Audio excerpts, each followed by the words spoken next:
In this section, we'll be taking a look at the Configuring and Monitoring BGP objective of the JNCIP-SP exam.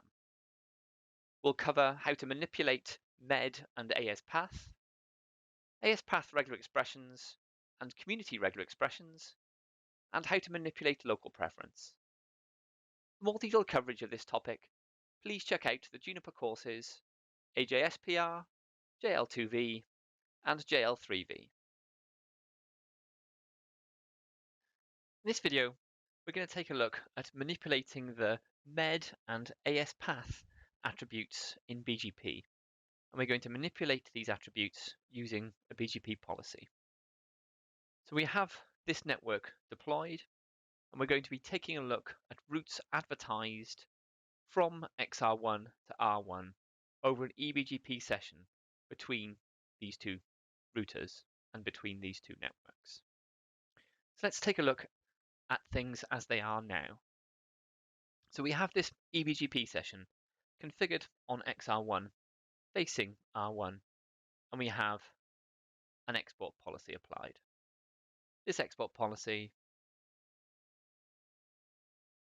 is allowing us to advertise local, direct, and static routes. But say now that we have multiple connections to R1's autonomous system and to other autonomous systems as well. And we want to manipulate the attributes on routes that we advertise to R1 so that for some traffic, other links into our network are preferred. This is the main reason why you'd want to manipulate MED and AS-path. It's so that on the links that you are advertising these routes over, when you manipulate these attributes, you're making this path less preferred from the perspective of upstream networks, so that traffic is more likely to ingress your network via alternative paths. Let's now have a look at an example policy where we're manipulating MED and AS-path.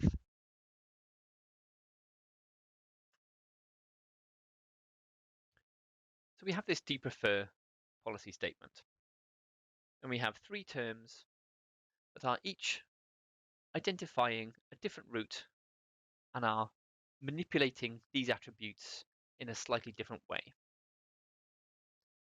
So we're setting a different MED value on each of these routes, and we're also performing what's called AS-path prepending. We first have a look at the MED that we're setting. So we're setting 5,000, 10,000, and 15,000. And when these routes are compared with routes from other sources in upstream networks, we're going to be preferring the route that has the lowest MED value, the lowest metric in terms of how we're setting it in policy. So we're making these routes less preferential in upstream networks.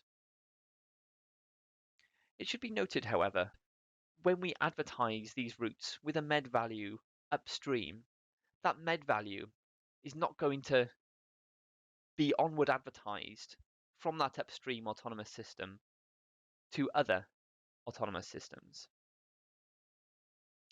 By default, BGP also only compares MED from routes that have the same advertising autonomous system. So if we wanted to affect which route was chosen in networks beyond the most immediate upstream autonomous system, then MED is perhaps not the best attribute to use in that case. In that case, a better attribute to use would be the AS-path. Specifically, in BGP, we're picking routes that have the shortest AS-path. So we can increase the length of the AS-path to make routes less preferable.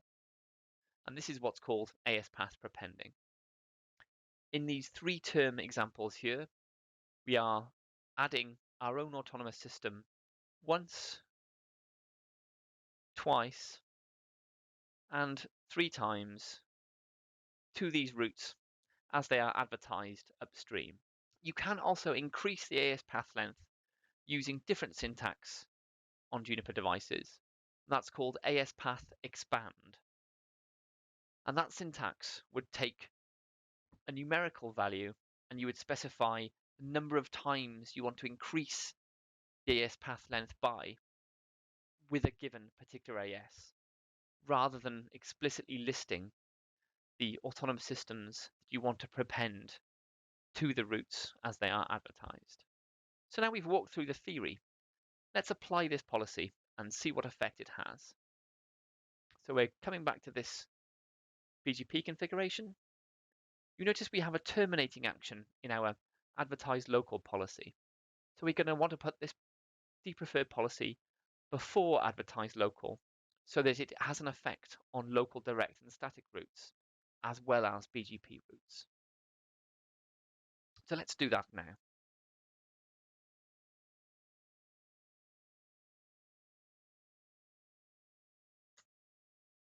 So that's that policy applied. Before we commit it, let's just see the routes as they are prior to applying this policy.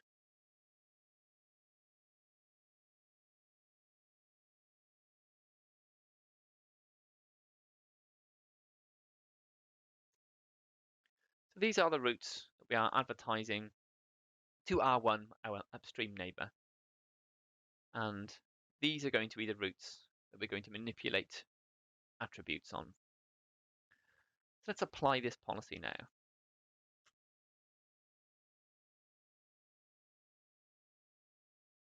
We can see that we now have this policy chain of the depreferred policy and then the advertised local policy.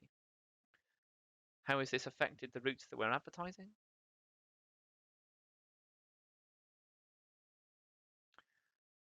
You can see now we have the 5,000, 10,000 and 15,000 med values applied to these routes. And we also have the once, twice and 3 times prepending going on. Let's see how these routes look on receipt on R1. This is how the routes looked before we applied that policy change. You can see we have no med value and we have the advertising autonomous system in the path only once.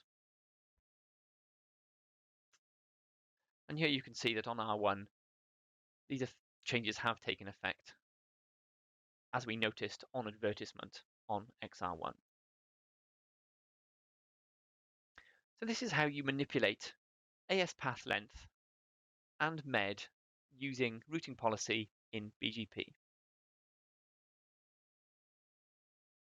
In this video, we're going to take a look at identifying routes using AS path regular expressions, and we're also going to take a look at applying BGP communities to those routes that we've identified. Now we're using this network that's illustrated on the board, and we're taking a look at it from the perspective of AS65000. Imagine that AS65000 is a service provider who has multiple customers. To help customers identify the routes that are being advertised to them, this network is going to tag routes that are learnt from individual customers using specific communities. And these routes are then going to be onward advertised downstream to customers, and those customers can use those communities to apply their own local BGP policy should they so wish. So for this example, we are learning routes from AS 65,530 and 65,531, and they're being propagated within our local AS. And what we're going to be doing is we're going to be identifying these routes on R6 before we onward advertise these routes to AS 65,532 or the router within that, XR3. Let's take a look at the current state of affairs on R6. This is the current BGP policy applied on R6 facing into XR3.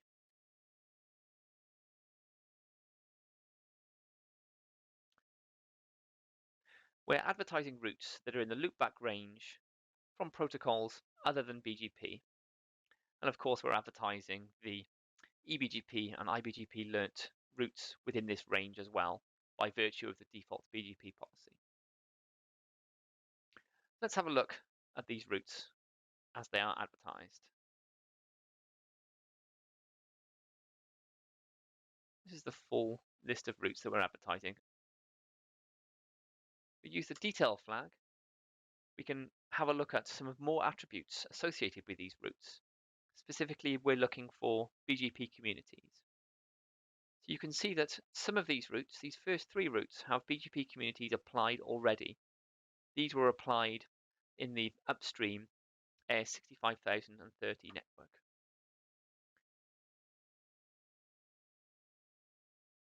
But routes that are internal and routes that are learnt from 65031 do not have any community applied.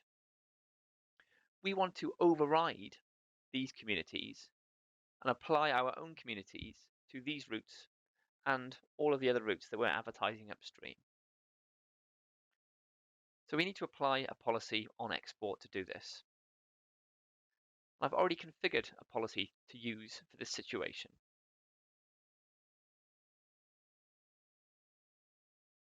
Which is this set BGP communities policy. We have these separate terms where using AS paths called local, customer 1, customer 2, and customer 3, and based on matching these AS path named regular expressions, we're going to be setting named community values, local, customer 1, customer 2, and customer 3. So let's now have a look at these AS path regular expressions and associated communities. These are the AS path regular expressions. So for local routes, we're saying match a null AS path. So an AS path that has no ASNs within it. So that is obviously all routes that are originating from within our autonomous system. And then we're identifying customer 1, customer 2, and customer 3 based on their peer ASN. For customer 1, identify routes that are learnt from the 65530 autonomous system and then have 0 or more copies of any other ASN. Basically, we're saying the downstream autonomous systems that are behind this customer that we're peering with can be anything. And we're doing the same for customer 2 and customer 3, just using their autonomous systems instead. So these are the defined AS path regular expressions that we're using. We're then applying these communities. We're applying 65,000 for local and 1, 2, and 3 for customer 1, customer 2, and customer 3, respectively. So let's now apply this policy and see what effect it has on the routes that we advertise downstream. So this is our current BGP configuration. We have terminating actions in this export policy, so we need to apply our BGP communities policy before it.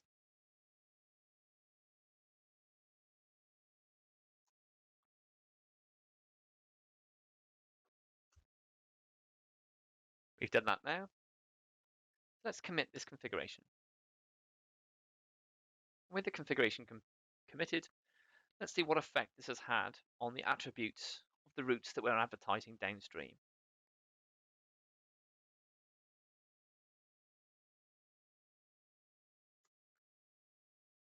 Here we're still advertising the same routes. We give the detail flag. We can now see that the communities are set to the values that we're using.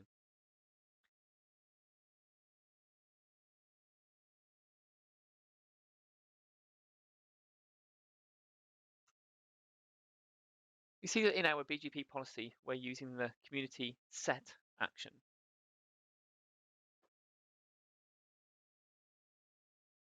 If we had used the community add action, those routes that already had communities on them would have these values appended to those existing communities.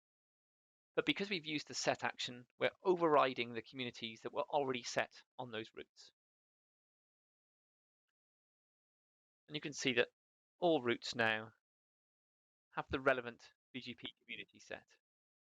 And these communities can then be used to form the basis of BGP policies downstream.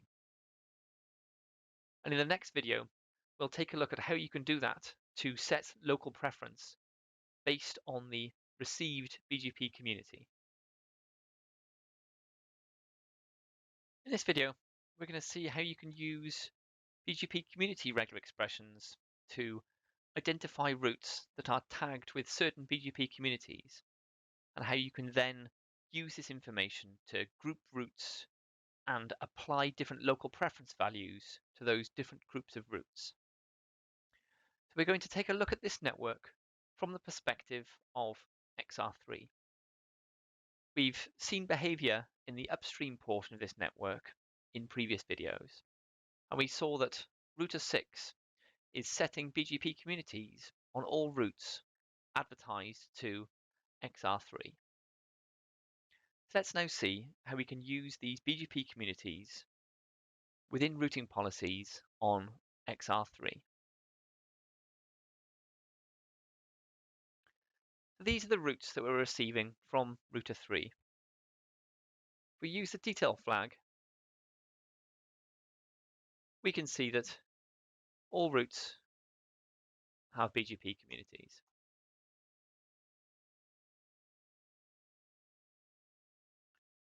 So we have ahead of time configured some BGP community regular expressions to identify routes based on their tagged community. This is what we have listed here. So we have one community that's identifying routes based on all of the communities applied by AS 65000. We're saying the admin number of the community should be 65,000. The assigned number can be 0 or more iterations of any character. Then we're getting more specific. For the -1 and -2 communities, we're matching specific community values. Remember, these communities identify other networks that are connected to 65,000. And a further demonstration of BGP community regular expressions, we're now matching on 65,000, but we're saying the assigned number after the colon can either be a 1 or a 2. So a nice feature regarding BGP communities is that, as well as referring to them in policy, you can use them direct on the operational CLI to view routes. For example,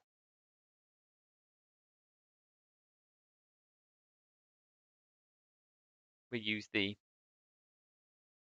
community name syntax, and let's say we're matching on this community. We're matching this community here.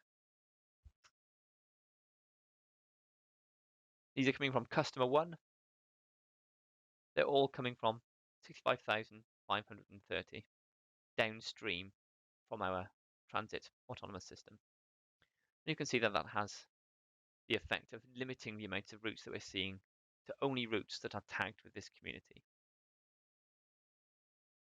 You can specify any arbitrary community value as well.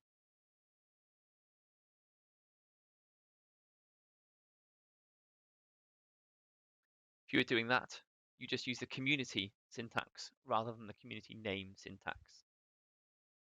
We're matching the same routes here. If we change that to a 2, we're only matching the 65,002 syntax.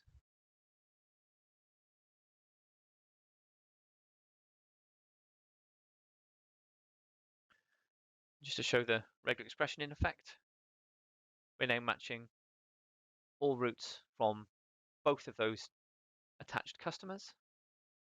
So 65,531 and 65,530. That's how you can use both arbitrary communities and pre-configured named communities on the CLI to find routes in the routing table. Let's now see how you can refer to communities in BGP policies to perform policy actions on those routes.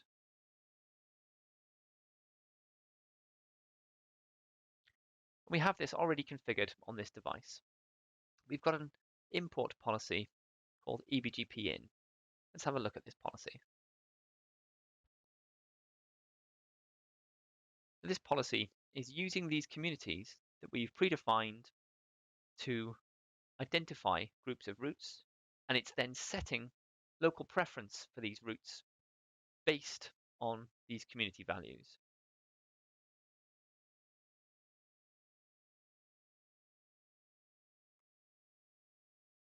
Remember that these community values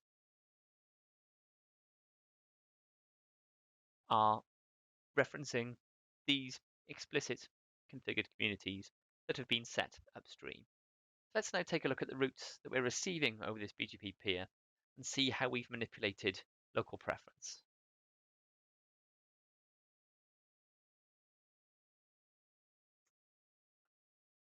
So immediately you can see that there's no local preference value indicated here.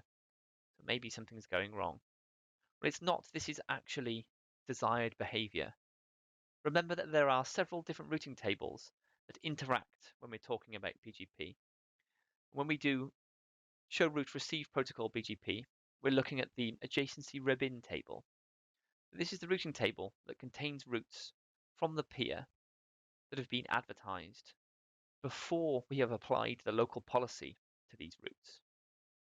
So the local preference value here is the value as we see it on receipt from the peer before we've applied the local policy. We actually have a look at these routes in our routing table. 1.7 and 1.8 are the loopbacks that have been advertised by our connected customers. You can see that we have changed the local preference value for 0.7, and we have changed the local preference value for 0.8 as well, by first identifying the routes by their attached BGP community, and we're then modifying the local preference. So in this video, we took a look at BGP community regular expressions and modifying local preference.